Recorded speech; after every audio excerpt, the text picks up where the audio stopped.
So hello guys, good morning. So welcome back to my YouTube channel. This is Otoboyson.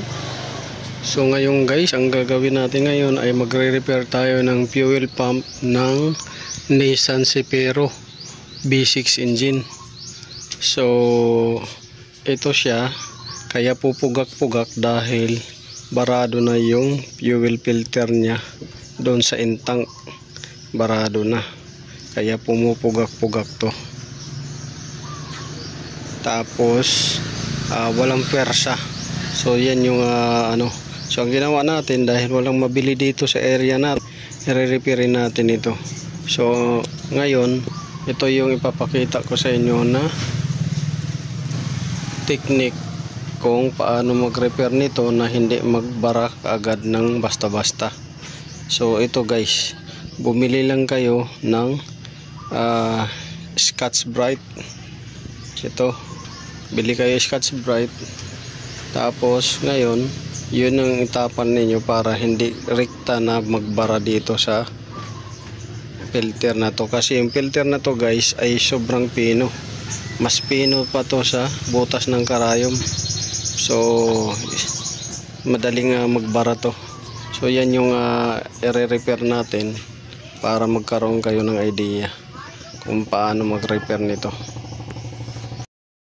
So ito guys, kuha kayo ng Scotch-Brite. Ito, butasan ninyo dito, yan, at ipasok nyo dito. Tansyahin ninyo kung saan yung sentro, yan. So pagka mayroon ng ganyan siya, kuha kayo ng isa. So yan, dalawa na siya. So ngayon, tatahiin ninyo to.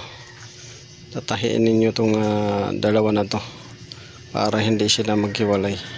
So ganyan yung isa diskarte ko para hindi mabilis magbara ang fuel filter sa tangke. Dahil lalo na kung ang tangke ninyo ay bakal, mabilis talaga yan magbara pag bakal. So malalaki pa yung bara niyan dahil nagkakatuklapan na yung kalawang sa tangke.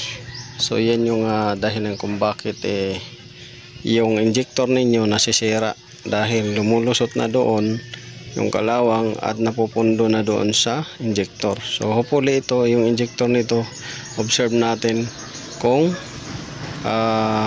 hindi ba siya mamalya, tapos hindi, wala bang nasirang injector. Pangalawa is yung fuel pump, dahil itong fuel pump pag barado yung filter, nagka-cut off din yan, itong fuel pump na yan, para maiwasan yung pagkasunog. Minsan naman talaga hindi na humihigop, gawa ng nabarahan na rin yung daluyan niya dyan. So napuno na. So kagaya nito, yung panghigop natin, yan, yan yung panghigop natin sa tangke, nasira dahil nagbara, gawa ng sobrang daming latak tsaka putik na yung nahigop. Ito, ewan ko lang to kung hindi ito nagbara guys. So yan yung ano natin, i-repair. So ganun lang guys yung technique. So ating observe na lang to kung hindi ba mag-cut off yung fuel pump. So ayan na guys yung ginawa natin, yan. So sinapawan lang natin para bago pumunta doon sa pinong-pino na filter, masasala niya muna yung iba dito. Yan. Effective yan guys. Walang halong ano yan, biro. Pagka ginanyan nyo yan. So kakabit na natin to, at para mapaandar natin and matest natin yung motor kung magka-cut out pa ba. So tara guys, samahan nyo ako doon sa ating gagawing sasakyan.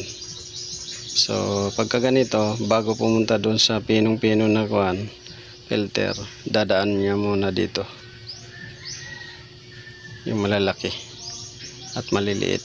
Masasala din yan ng maliliit. So yan guys, tara, so ating ikabit. So dito na tayo guys sa loob ng makina. So naikabit na natin, ayun. So naisarado na natin yung pump, pero yung cover wala pa. Dahil check natin yan kung magmamalfunction ba. So yan yung ano natin gagawin. Yan. Nakabit na natin guys. So paanda rin natin kung one click. Dahil dati hindi ito one click. Yan. Paanda rin natin.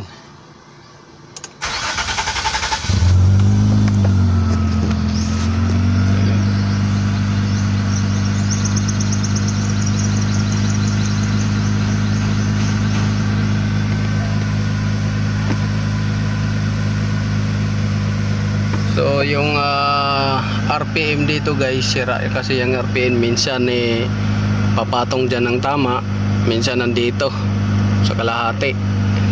So ayusin din yan, kasama sa ayusin. Ito rin minsan gagana, speedometer, minsan hindi.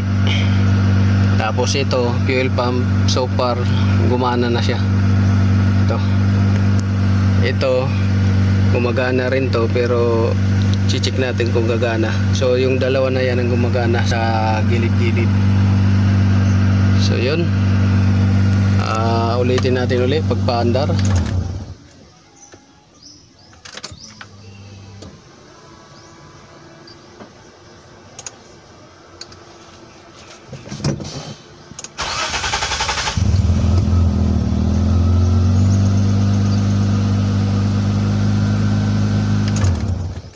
So last, andarin natin.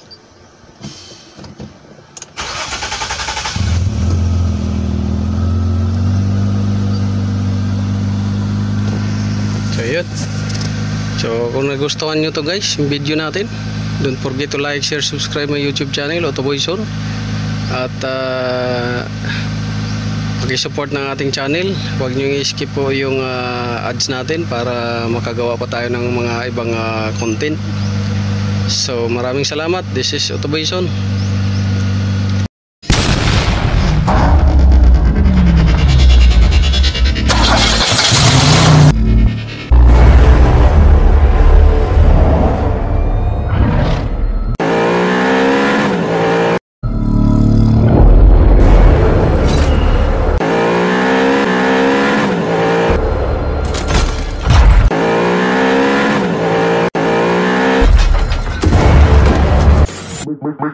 Make